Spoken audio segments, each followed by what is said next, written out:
Thank you for listening to WBHM Digital Broadcasting out of Birmingham, Alabama. The opinions of hosts and guests do not necessarily reflect the opinion of this network.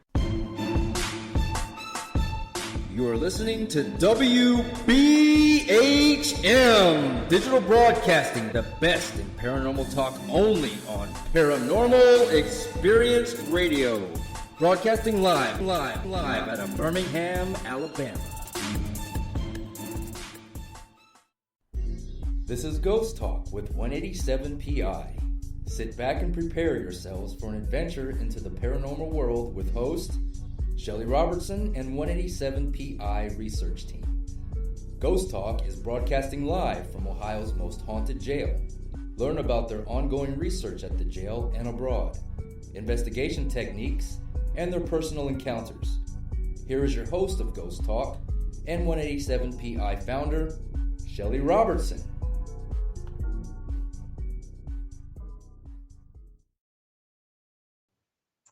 Good evening, everyone. Welcome to Ghost Talk Radio. With me is your host, Shelly Robertson. And tonight, I have a very interesting show planned for you. And I'm telling you what, we're going to do this again. We did this a couple of years ago, this show. And it's Tales of Christmas Hauntings, which this is a fabulous show. And it seems so appropriate since we are just days before Christmas, y'all. And, you know, there's so many things that we could talk about with regards of Christmas hauntings, right? You know, Christmas is just a few days away, and I hope everyone is ready for this holiday season. Me, I feverishly working all afternoon trying to get some last minute stuff finished, and while I got a lot done, I still have more to do, and I just don't know if I'm going to get it all done. Every year I'm like, I want to get things done so far ahead, and it never happens. I'm always doing everything at the last minute still. But oh well, I get through it, right? And I'm sure some of you are like that too, and I'm sure you get through it. You know, we can all agree that Christmas is a very special time of year, right? It's a time that you spend with friends and family. I know this year it's going to be a little different. We still got a pandemic going on, and, you know, we can't always have those big gatherings as we did in years past. So Christmas this year will be a little different for some. It's normally a time we get together with our extended family members and our friends, and it also holds special religious meanings for many people as well. It's one time of year where many people put aside differences and they celebrate togetherness. You know, that cousin or that aunt you might have, you know, bickered with all year. You all seem to come together and be able to have a dinner around the table and all get along. So Christmas is a special time for that, you know. It's a very special time of year where those who already have strong ties and close-knit families, they really, really enjoy the holiday season. So, as you can imagine, if Christmas was such a special holiday in your family, with lots of fun and fond memories and special moments, doesn't it seem to reason that even if your loved one is deceased, that they'll still be present during the celebrations and those special moments? I tend to agree. There have been many, many reports and accounts from people all over the world, not just from paranormal investigators, but your everyday, average, normal folks, stating and claiming that they have seen their loved ones who've passed on during the Christmas holiday season, or perhaps during their holiday family gathering. It's also been reported that thousands of times that folks have often looked back upon all the pictures that was taken during their Christmas family gathering only to find that their deceased loved one was present in the photograph. And this has happened far too often for me to discount or discredit that it does happen. I've seen many pictures myself from folks where their deceased family members were present in the photographs. And it seems as though maybe even death can't keep them away from such a special holiday. And that's one time of year where we can all agree that everybody enjoys, right? Now, for me, I personally don't have any accounts of any of my deceased family members showing up in any family holiday gathering photographs. Although I do look every year, I'm not going to lie, to see if any strange thing is in them. And to date, I haven't had it happen for me. And while this is true, I have seen photographs from others and their family gatherings with loved ones appearing in them. And, if any of my listening friends out there tonight have such a photograph, please, by all means, you can send the photographs to the network. You can send it to the Ghost Talk Radio Facebook page, post it there, post it to WBHM Facebook page, and let us see your amazing holiday photographs with the ghosts of your loved ones in there. That would be so exciting. I love to look at what people have to share. And let's talk a little bit about the history of Christmas, okay? Just some fun facts, and I'm not going to, give you a full-blown history lesson, just a few interesting tidbits. The earliest known Christmas celebration is recorded in the 4th century manuscript compiled in Rome. The manuscript is thought to record a celebration that occurred in 336. Now, the celebration of the birth of Christ, known today as Christmas, it's evolved over many years, and its country of origin remains a subject of controversy. However, most scholars link the earliest celebration of Christmas with pagan festivals that originated in Rome and spread across the Roman Empire. Now, it was the 4th century when the Catholic Church decided to recognize Jesus' birth as the official holiday. Pope Julius I chose December 25th for the Feast of the Nativity. Now, that date happened to coincide with the pagan festival known as the Saturnalia, which must have been by pure coincidence, folks, because many researchers believe that Jesus was actually born in the spring. Can you believe that? Now, the world saw its first living nativity in 1224 when St. Francis of Assisi, he recreated the birth of Jesus to explain the holiday to his followers. Now, during the first display, the manger was also used in an altar for the Christmas Mass, so it doubled as the altar. Now, from 1659 to 1681, showcasing holiday spirit in Boston, Massachusetts, could cost you a fine as much as 5 shillings. That's right, folks. Christmas used to be illegal. Can you believe that? Illegal. States. Christmas was officially recognized as a national federal holiday in 1870, with the official date being December 25th. Now, during the Middle Ages, some Christians in Europe started to celebrate the birth of Jesus. And it was even before the arrival of Christianity Germans decorated evergreen trees to brighten the dark, gloomy days of the winter solstice. The first Christmas trees appeared in Strasbourg, Germany, in the 17th century, and it spread to Pennsylvania in the 1820s with the arrival of German immigrants. When Queen Victoria married Germany's Prince Albert in 1840, he brought the tradition to England. 8 years later, the first American newspaper ran a picture of the royal Christmas tree, and Americans outside Pennsylvania quickly followed suit. And so there you have it. That is the birth of Christmas and the Christmas tree in America, folks.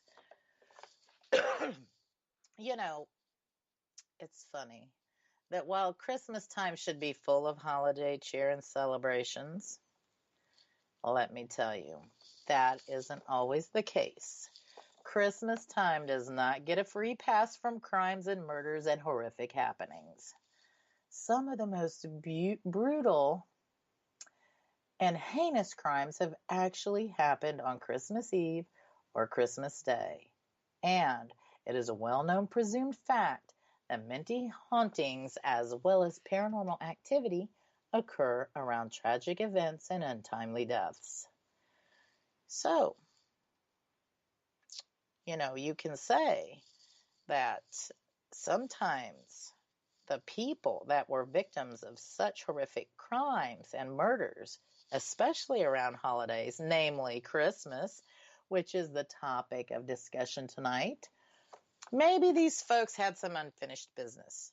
Maybe they don't realize they're dead. Maybe they were so attached to the holiday season or to their home or their friends or their family. And maybe, just maybe, they return around Christmas time because it is the anniversary of their death, or possibly they still want to celebrate the holiday with their friends and family, the people they were closest to. Of course, we don't know the answer to all of these questions of why such hauntings actually occur. We can only speculate the reasons through logic, constant research to figure out why.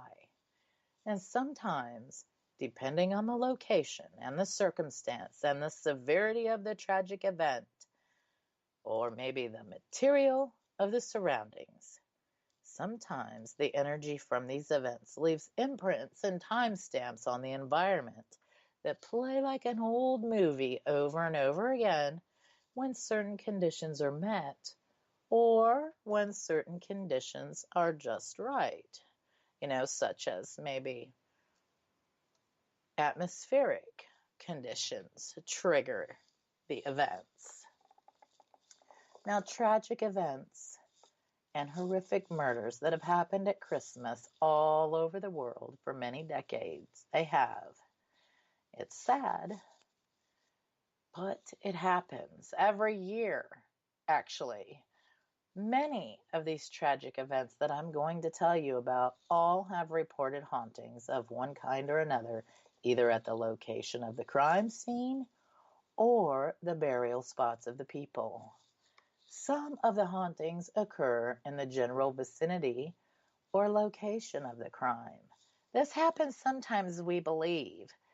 Let's say, for an example, a tragic murder took place in a house that is no longer standing, okay?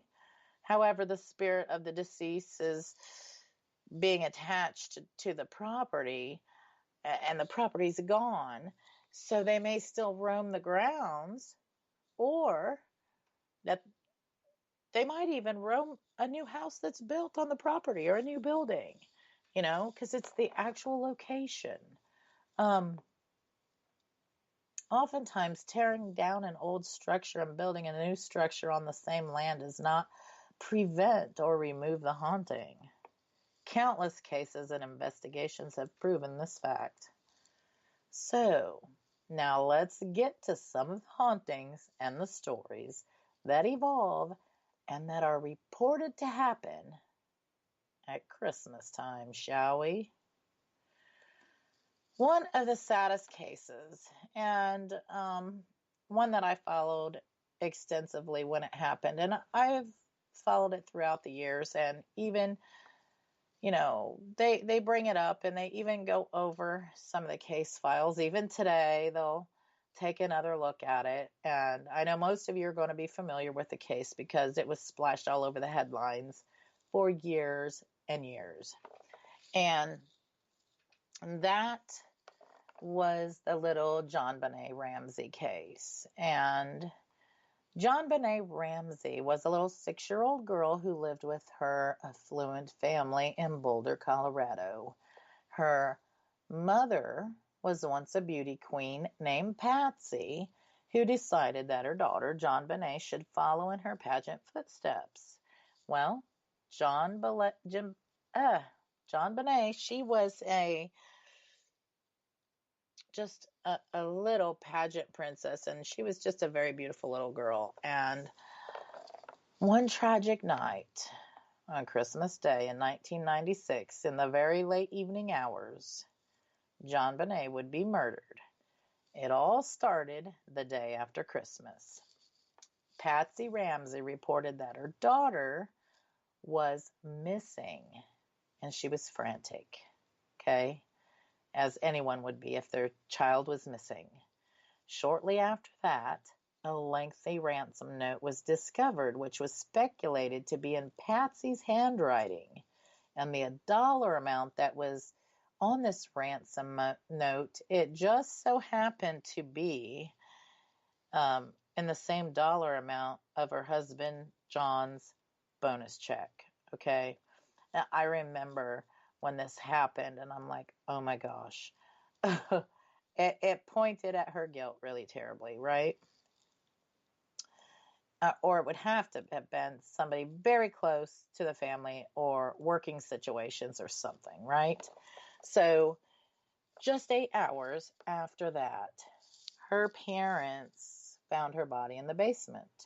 It was actually her father who found the body, even after the police had done a search of the property and found nothing, right?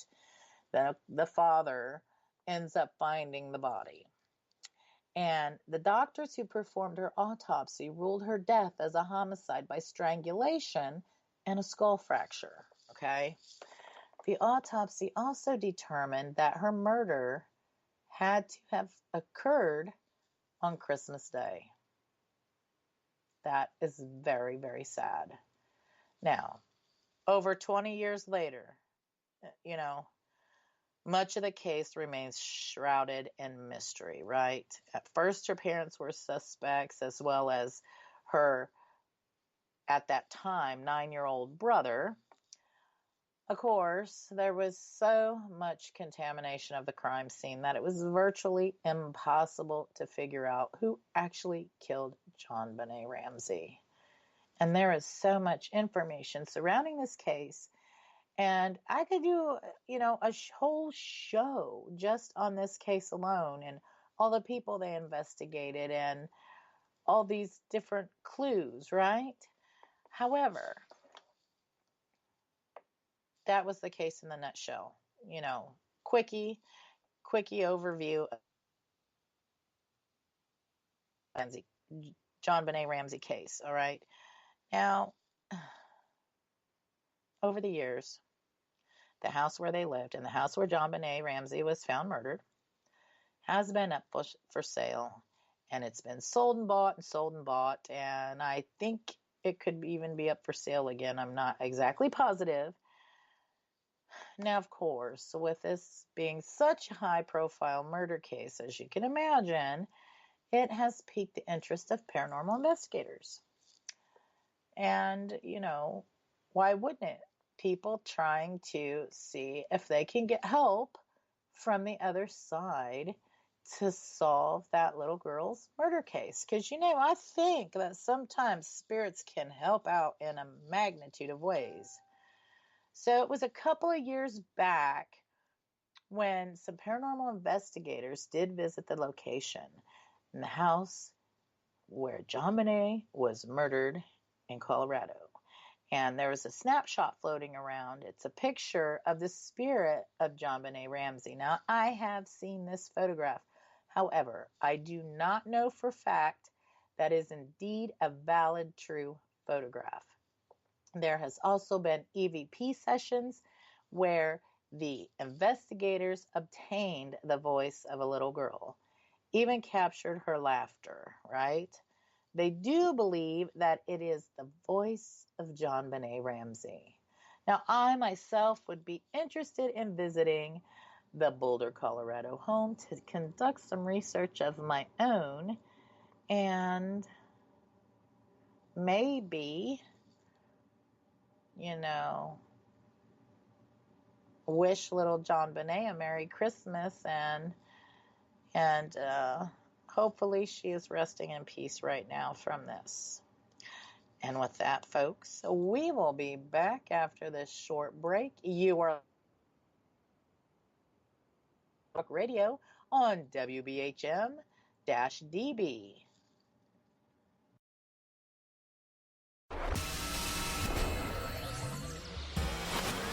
You are listening to WBHM Digital Broadcasting, Birmingham, Alabama.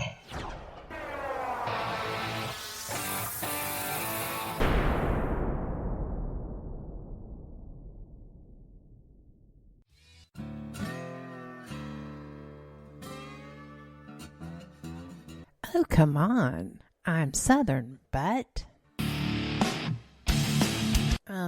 Nope. That'll do. Hello. I am Kat Hobson, host of Paranormal Experience here on WBHM Digital Broadcasting out of Birmingham, Alabama. I enjoy having guests from all areas of the paranormal, from ghosts to ufology to cryptids and beyond. You'll find some of the best researchers in their fields bringing you some great information. Join me on Wednesday nights from 8 to 10 p. Eastern here on WBHM Digital Broadcasting.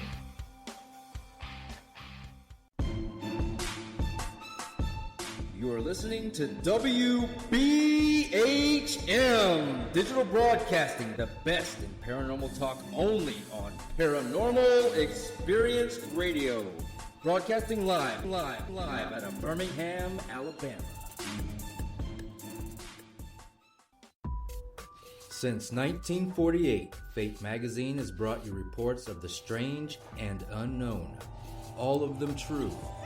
Fate Radio is carrying on that tradition, bringing you the unusual, macabre, strange, and bizarre. Join host Kat Hobson Sunday nights from 8 to 10 p.m. Eastern on WBHM Digital Broadcasting.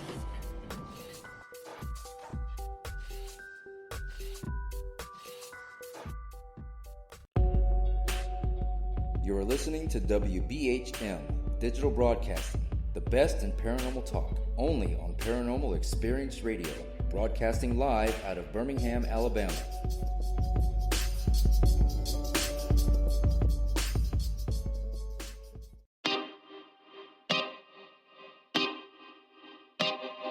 This is Jason Bland, host of Midwest Paranormal Presents Paranormal Soup, where we stream live as a webcast every Sunday night, 11 p.m. to 2 a.m. Eastern, with guests who will blow your mind. Live ghost box sessions where you can call into the show to see if the spirits will talk to you, and the world wide web of weird with the latest in paranormal news and evidence. We're bringing the weird every Sunday night, 11 p.m. to 2 a.m. Eastern on our Facebook page and YouTube channel. Don't forget to follow and subscribe.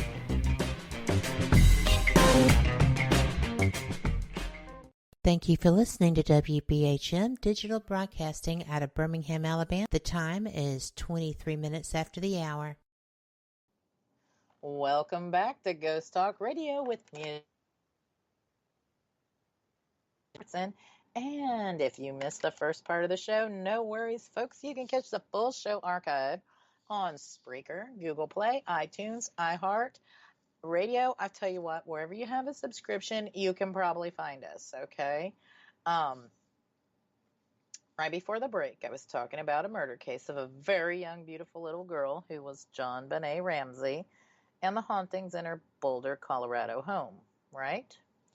Now we're going to continue on with some more tales of Christmas hauntings, okay? Now, our next case is going to take us to Germantown, North Carolina, And I think we could sympathize some of the circumstances, right? We know that holidays can cause chaos and hustle and bustle, and through it all, Christmas can make us all a little bit crazy. I know when I am behind, sometimes I get a little frantic. I don't know if I would say crazy, well, maybe crazy, but frantic at least, And crazy is just Charles David Lawson, who was a tobacco farmer. On Christmas Eve in 1929, he took a shotgun and he murdered his wife, along with 6 of his 7 children. His 7th child, 16-year-old Arthur, right? He was a boy. He was off tending to an errand. He'd later return home to discover his father's dead body after the man committed suicide. Now, to this day, no one knows the reason behind the father's psychotic episode. It has been speculated that it was a premeditated attack, given that he took the family to buy new clothes, okay?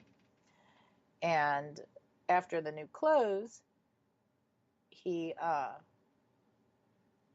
also took a family portrait, right? Now, some say that Charles' mental breakdown was due to head injury sustained some months prior. Now, even though autopsies revealed no abnormalities, they still think he had breakdown.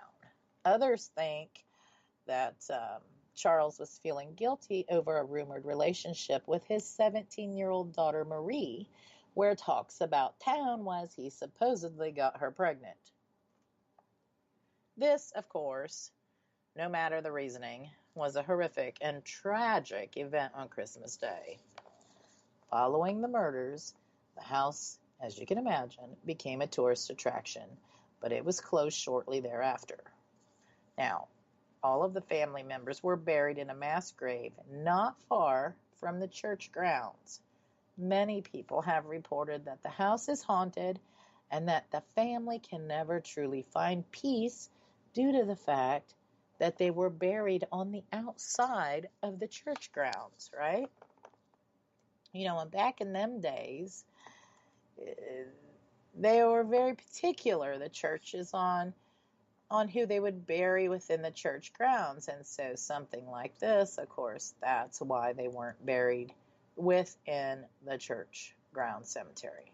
Now, something that we are all sure about is the financial burden Christmas has on many people and many families, especially in times of poor economy, low-paying jobs, or even a lack of jobs, right?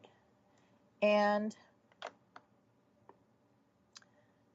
with this next case, it comes out of Grapevine, Texas.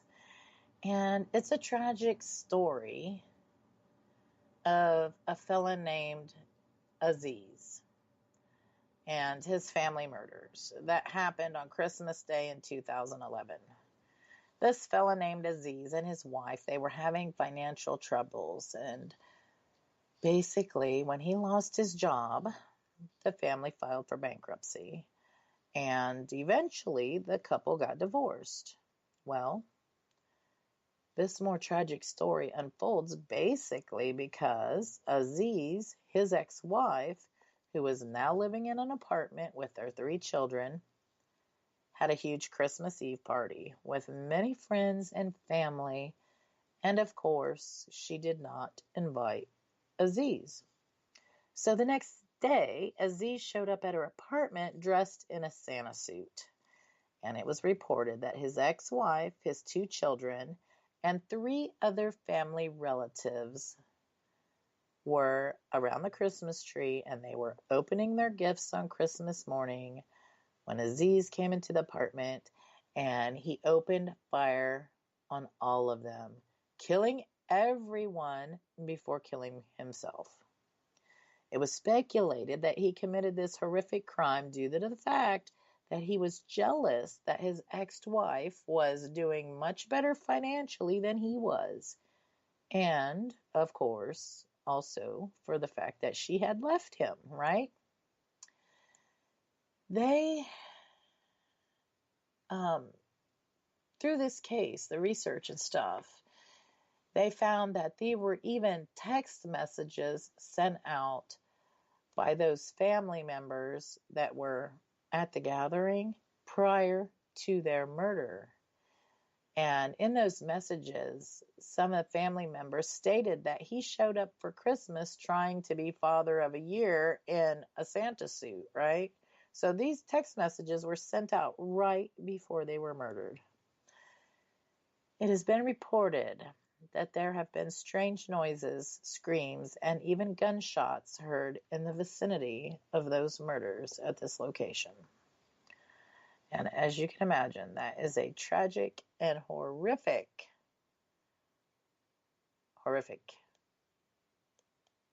Christmas tale.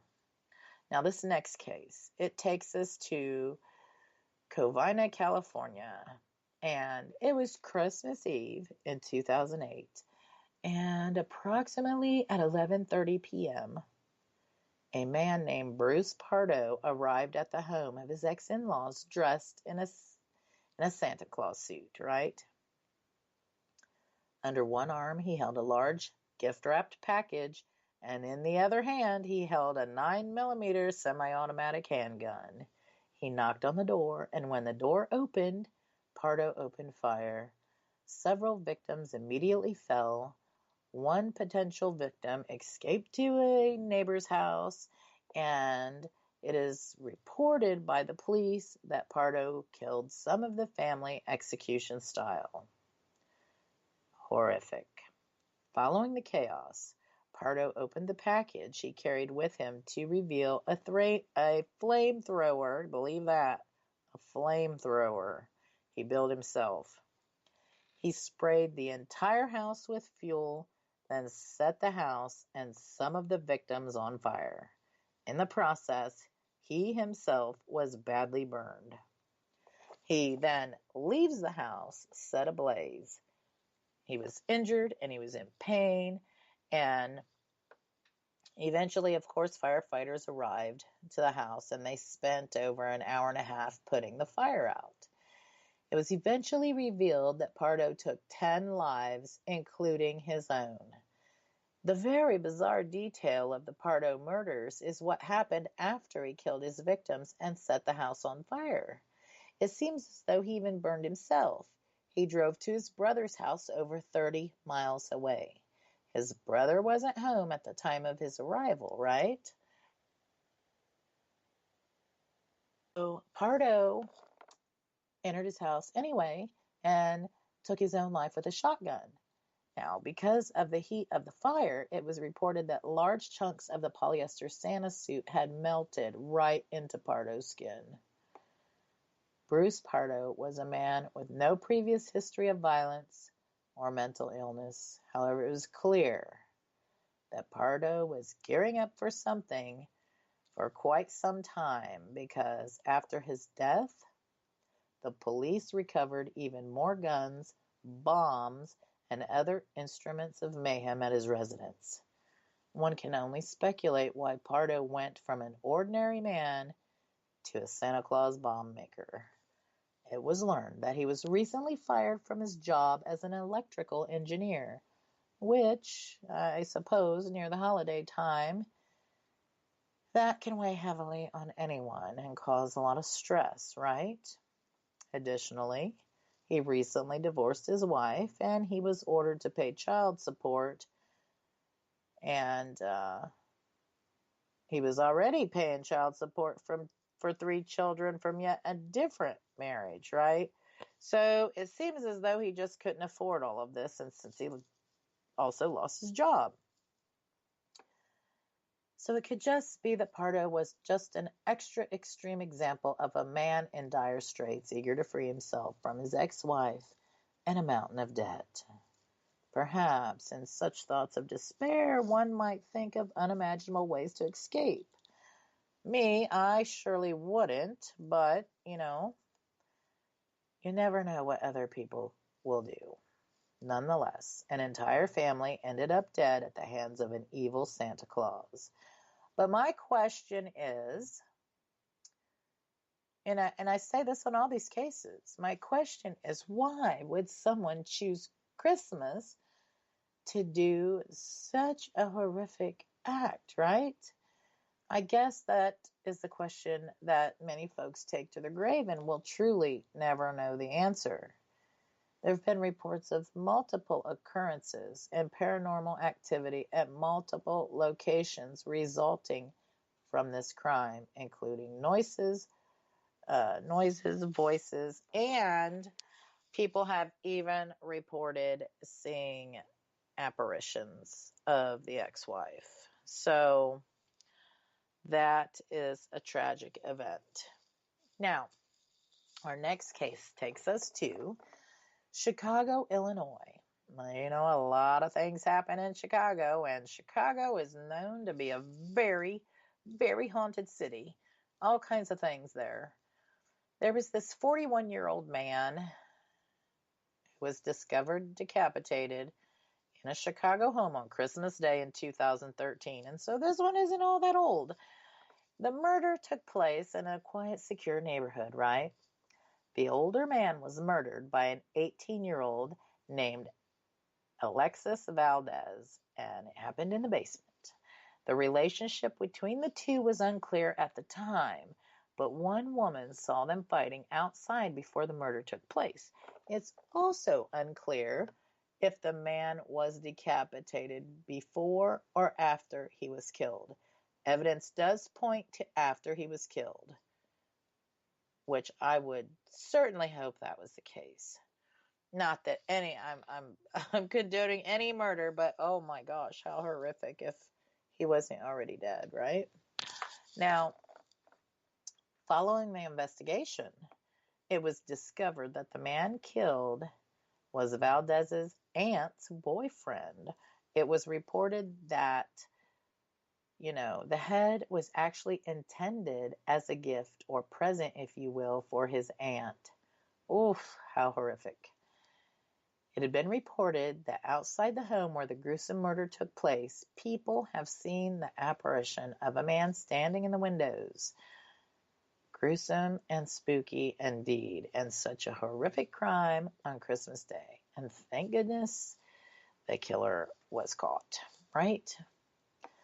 Now this next case, it comes from Ashland, Kentucky, which is a small city, and it sits on the banks of the Ohio River.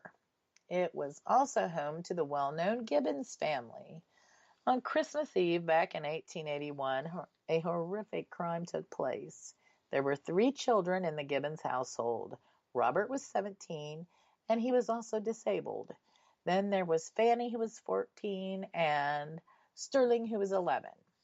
Sterling, the 11-year-old, was not present at the time of this horrific crime. However, Fanny had a neighborhood friend over whose name was Emma, and she was 15. She was spending the night with the Gibbons girl. So, on December 23rd, 1881, the older Gibbons children and the neighborhood next door neighbor girl, Emma, was left in the home alone, and it seems as though in the wee hours, as it just turned Christmas Eve, 3 fellas broke into their house. They spotted Robert, the disabled boy, first, and they killed him straight away by bludgeoning him in the head with a crowbar. And next, the 3 men took turns sexually assaulting the 2 girls, and each girl was killed using an axe to their head, all right? Of course, the 3 men had to cover their tracks of the horrific things they'd done, and so they found some fuel oil cans in the house, and they dumped it all over, and they also dumped it on the kids as well, and they set the house on fire. Fortunately, the parents weren't that far away, and they saw the flames from the house, and of course they called the police. The children were recovered, however, all the evidence had been destroyed in the fire.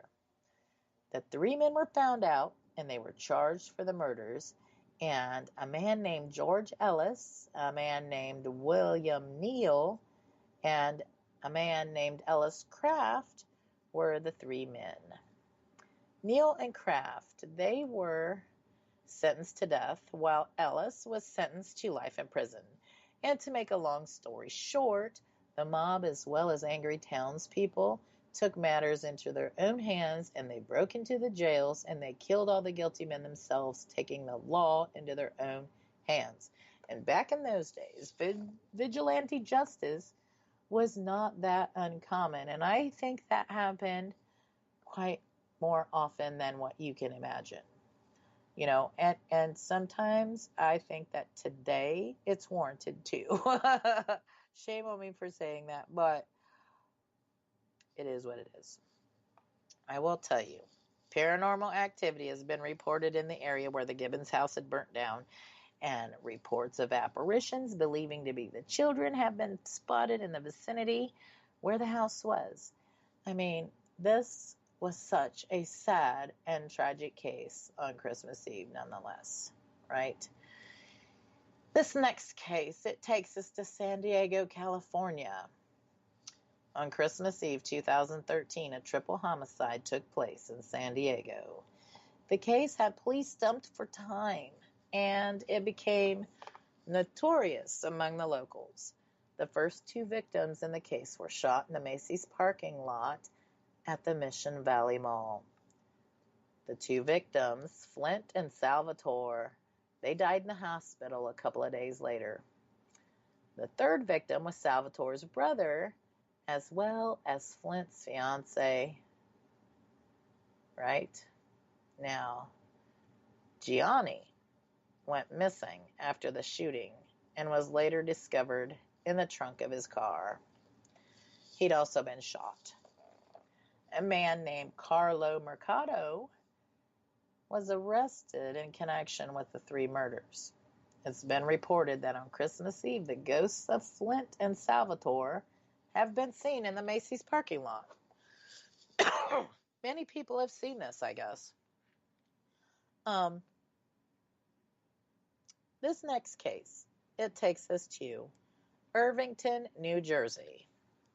On Christmas Eve in 2013, a deadly, horrific crime happened at the New Jersey strip club called Slick's Go-Go Bar.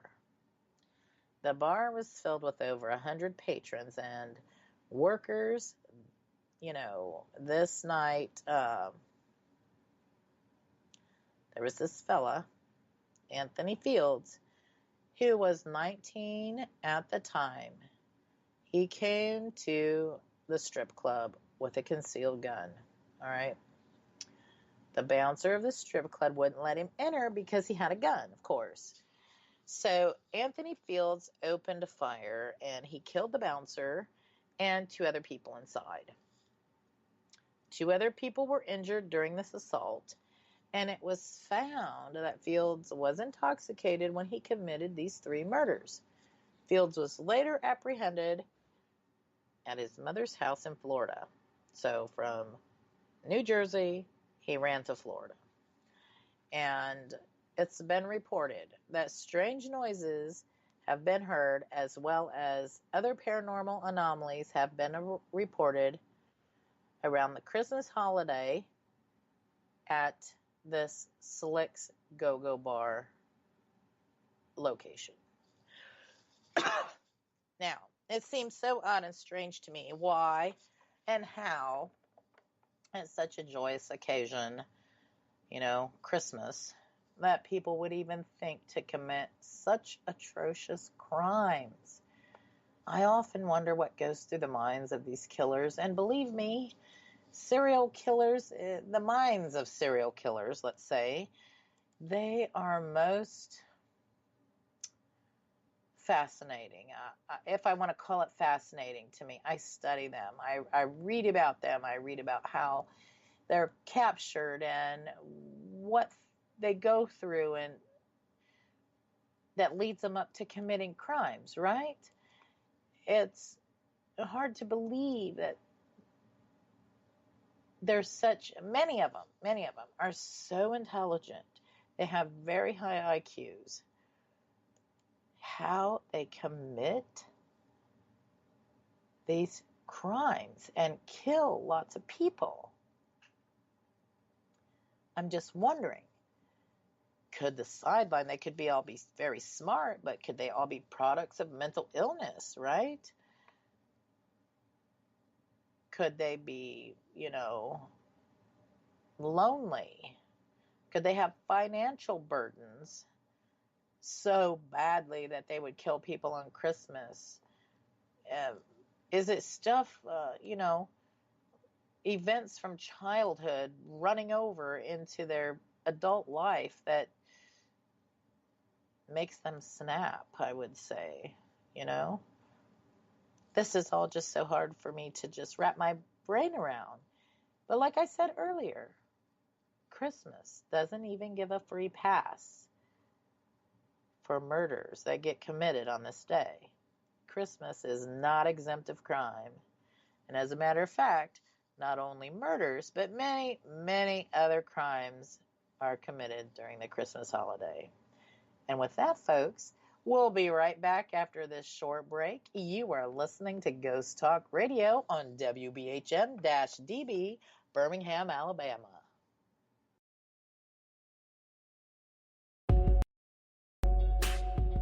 You're listening to WBHM Digital Broadcasting, the best in paranormal talk, only on Paranormal Experience Radio, broadcasting live out of Birmingham, Alabama.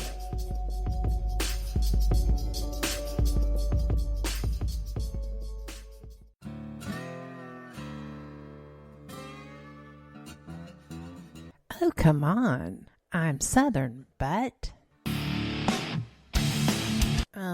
nope.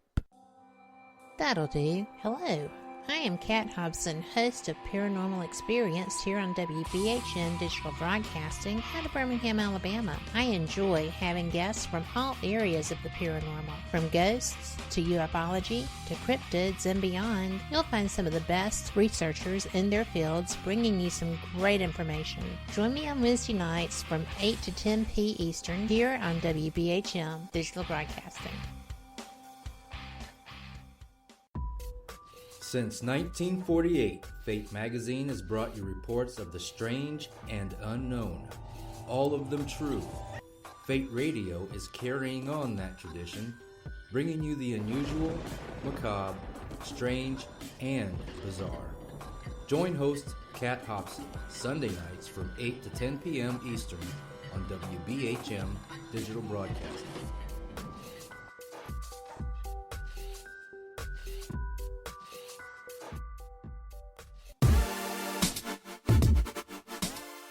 Listening to WBHM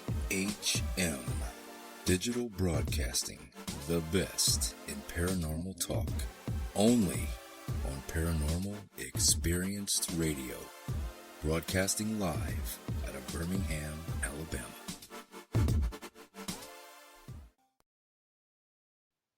Welcome back to Ghost Talk Radio. With me is your host, Shelly Robertson. And if you missed the first part of the show, have no fear. You can catch the full show archive on Spreaker, Google Play, iTunes, iHeartRadio. We're on Deezer. We're on Spotify. Wherever you have a subscription, I'm betting we're there. Okay.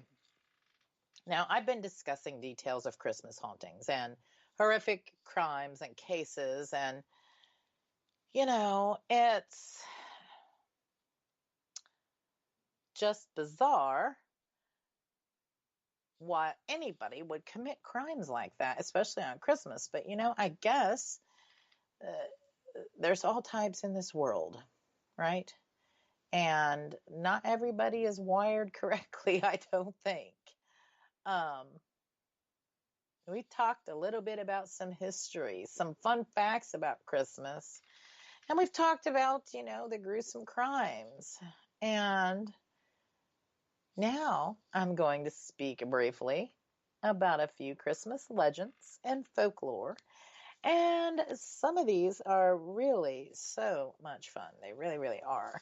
And, a lot of them, they don't originate in the United States, because you got to remember that the United States is filled with people who immigrated to the United States.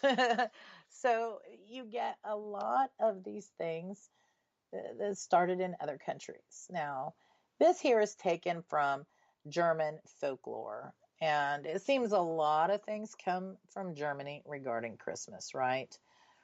A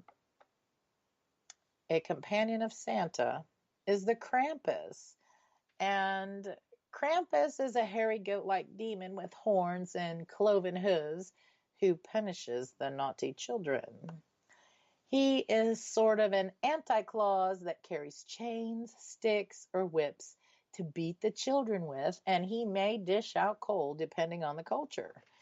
It is said that even if he's in a bad mood, he'll stuff children in a sack and carry them to hell for cooking.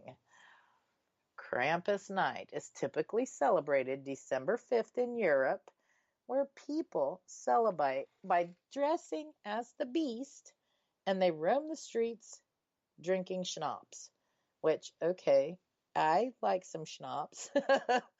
There are all kinds of Krampus festivals where people are celebrating this horrific Christmas beast. And I think it was just a few years back even, there was a new movie put out called Krampus. And of course, as you can imagine, I am not just a paranormal investigator. I'm also a horror enthusiast. So I took my grandchildren to see that. But, you know, we all had a good laugh because it was kind of comical, even though it was meant to be scary. There is a character who accompanies Sinterklaas, as that's how it's said in the Netherlands, and his name is Peter. He joins the Jolly Man on a boat from Spain, and that's where they live instead of the North Pole, right? And he assists in distributing goodies to nice children. Peter has alternately been a conquered devil forced to help Santa, a Moorish slave, and a soot-covered chimney sweep, right? He will punish bad children, but is not normally as mean as the Krampus, although he also has a bag for stealing kids for transport back to Spain. So it seems like, in every little folklorish legend, there is something that either steals or is cruel to the bad children, or just children in general. Another character of folklore is the Kalikanzaros, and that is a goblin of Greek legend. Okay, these monsters live underground until Christmas Day, where they can then emerge and stir up mischief until returning January 6th. Now, unless the home is protected with a basil sprig, a wooden cross, and a bowl of water, the creatures will swarm, wreaking havoc. And they are connected to vampire and werewolf lore. They can appear half beast and half human with glowing red eyes. Some men, especially those born at Christmas, can transform into the Kalikanzaro. Very interesting, huh? If you were a man born on Christmas, you could become a beast. The next folklore comes from Italy, and it is the holiday witch of Italy.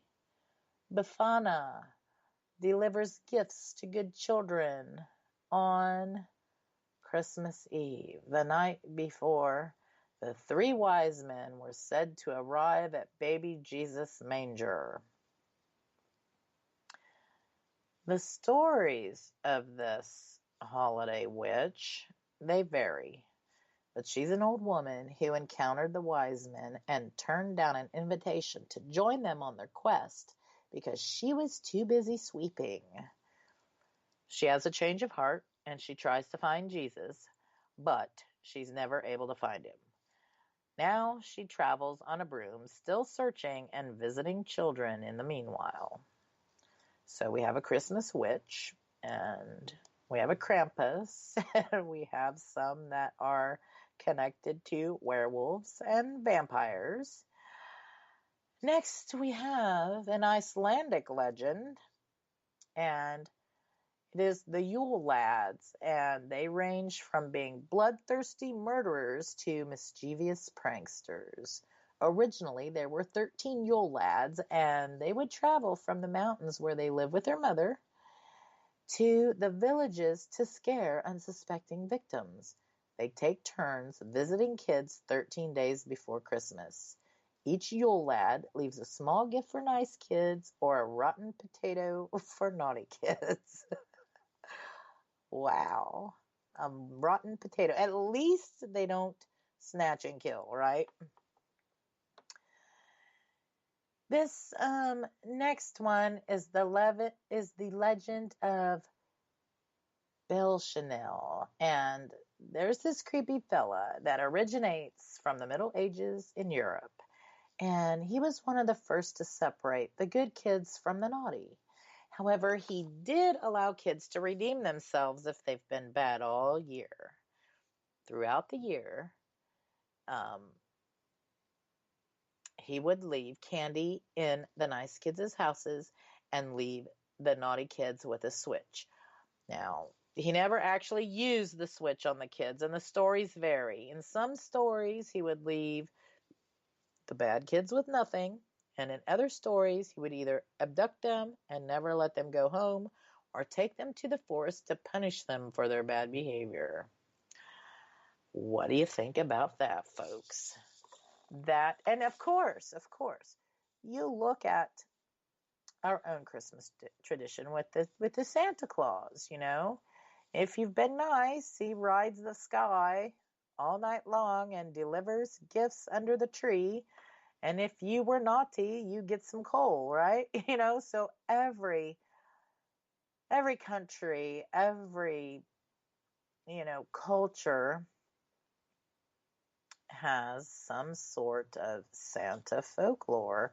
And I think it's to, make kids behave near the holiday time.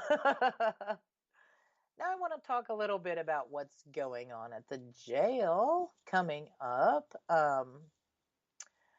Right now, we have, of course, we got the pandemic going on, so we don't have any public ghost hunts at this moment. We decided not to put any on the board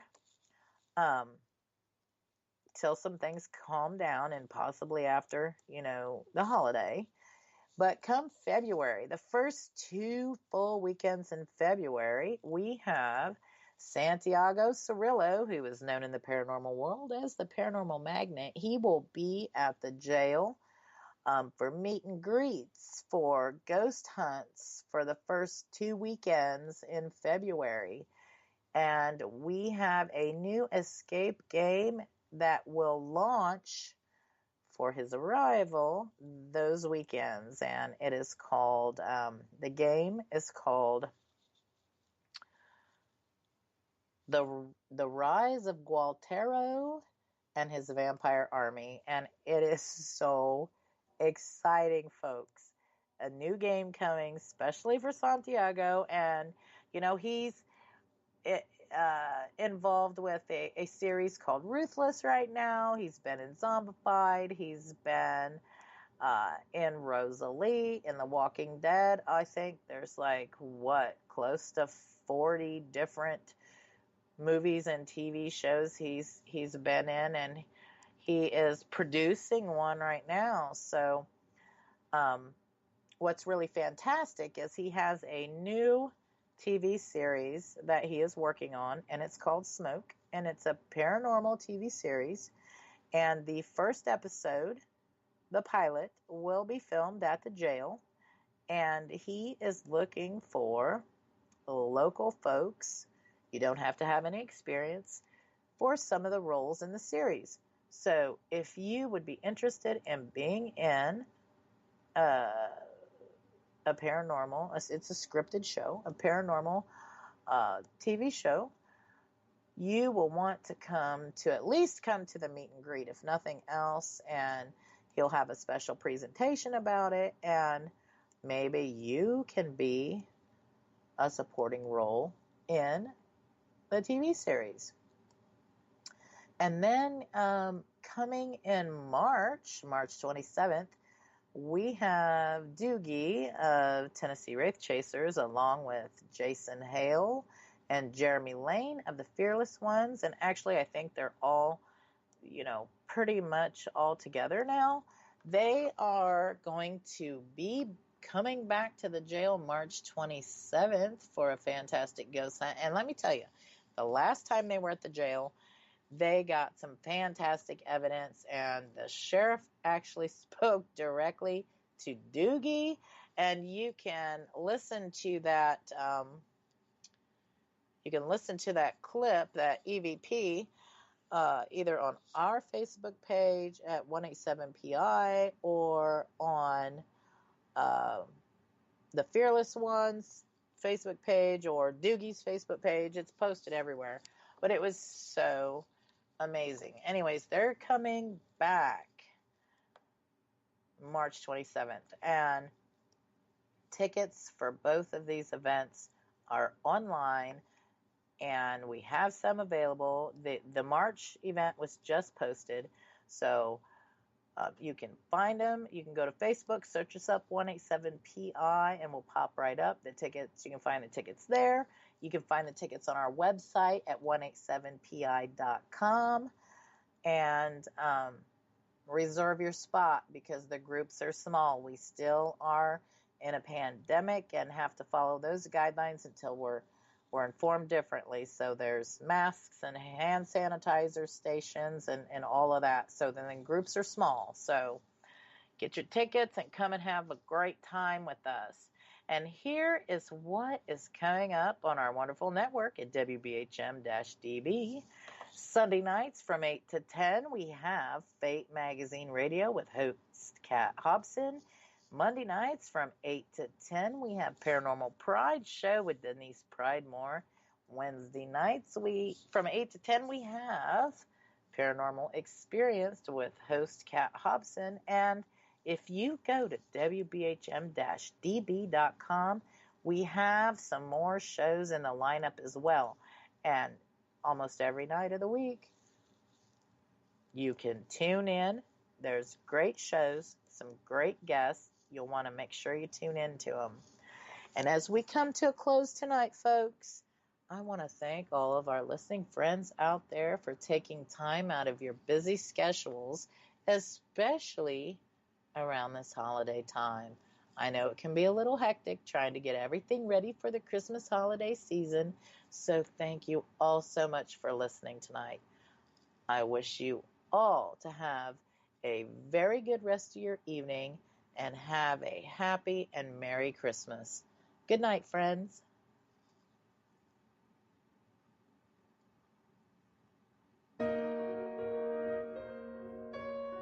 You are listening to WBHM Digital Broadcasting. The best in paranormal talk radio.